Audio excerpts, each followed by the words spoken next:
What's going on, everyone? We're going to talk about an article that was published and cited by about 24 others last year. It's called Mind Your Voice, Social Media Risks. Let's go ahead and take a look at this after we watch this microphone spin around for a second. Very nice. Okay, so this is very relevant. So here's the brief. With an estimated growth rate of about 500,000 users per day or 6 million users per month, one Clubhouse is probably the most popular audio...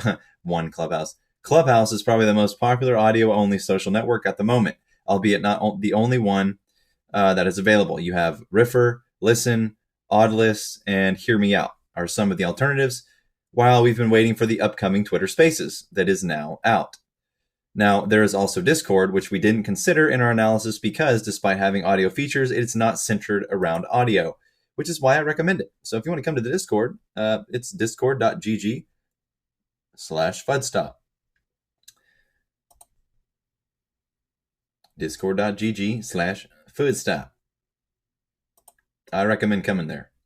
Now, in parallel and independent from the research published by the Stanford Internet Observatory, or SIO, we analyzed the apps, primarily Clubhouse, but also including Riffer, Listen, Oddlist, and Hear Me Out, as far as the ones that they are analyzing for attackers. Now, among other attacks, we also found that under some circumstances, an attacker can passively collect sensitive information about ongoing conversations, even locked ones, including participants, their identifiers, names, photos, and so on, without the need to join that room.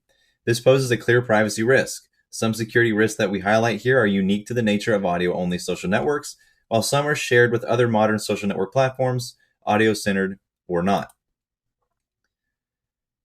Now, audio-only or audio-centric social networks. Audio-only social networks are a growing technology that allows users to communicate almost exclusively via audio.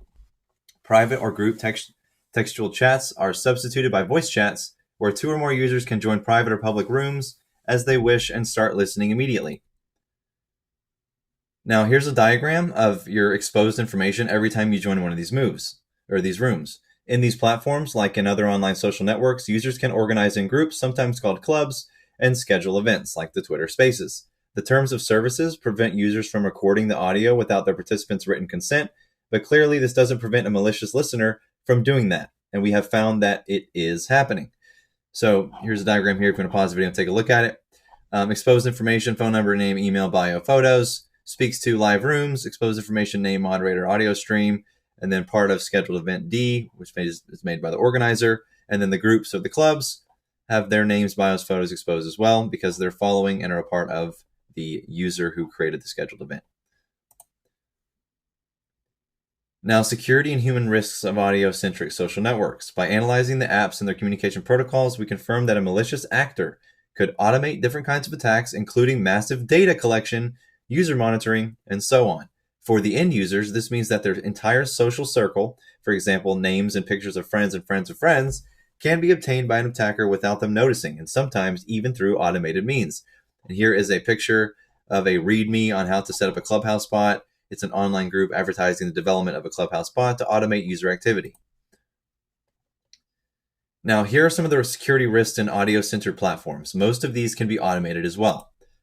Number one, network traffic interception and wiretapping. While HTTPS is used to secure all non-audio traffic except for the download of recorded audio files on those networks that allow it, live audio calls are normally transported over dedicated protocols, often based on UDP. Real-time communication, or RTC, or WebRTC, is the most common family of protocols used for live audio-video calls. If an attacker can intercept network traffic, they can partially or completely tap into unencrypted audio streams and tune in to what other users are listening to. An attacker can use different methods to intercept network traffic. They have DNS poisoning, ARP spoofing, and unsecured or shared Wi-Fi networks, rogue LTE stations, or rogue APIs are just some examples. More in general, a rogue network operator, for example, a compromised or untrustworthy internet service provider, could access call information. For these reasons, audio-video messaging apps use additional layers of encryption that mitigate the information disclosure risk.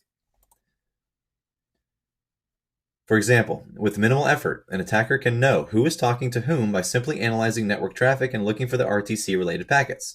In the following screenshots, we can see how an attacker can automate this procedure and intercept the RTC control packets to obtain sensitive information about a private chat created with two users in it.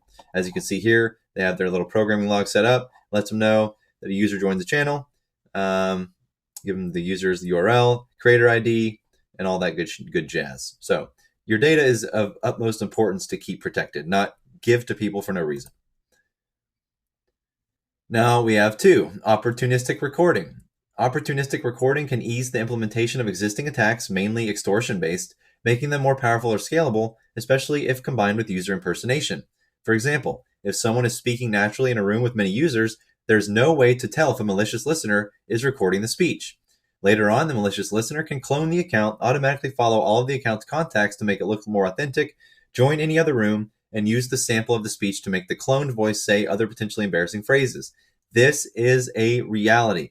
I can do this right now with a program called Descript. I can go and join anyone's space. I can put my machine learning Descript AI up, and it will sit there and machine learn every voice that's recorded, and then I can pick and choose from those different voices that it separates out for me and implement or impersonate whichever person I want that I get the recording. And the longer I train it, the better and the more authentic it sounds. Terrifying, huh?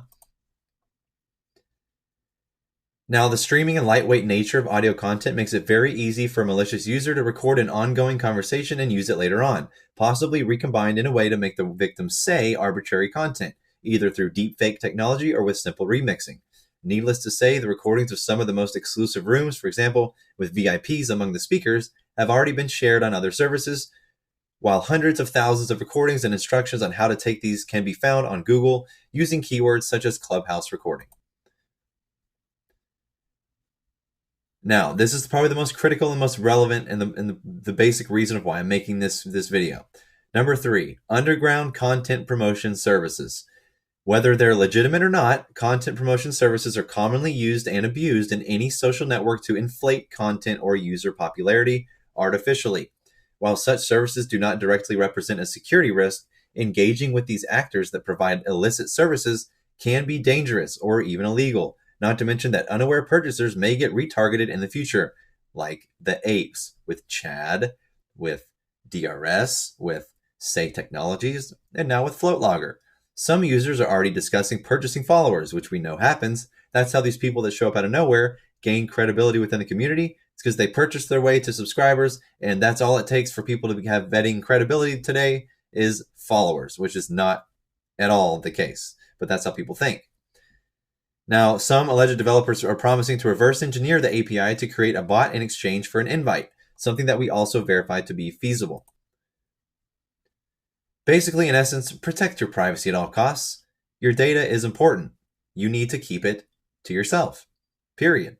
There's no reason to share data, especially amongst a community filled with bots, shills, liars, con artists, attention whores, and morons who don't understand how things work.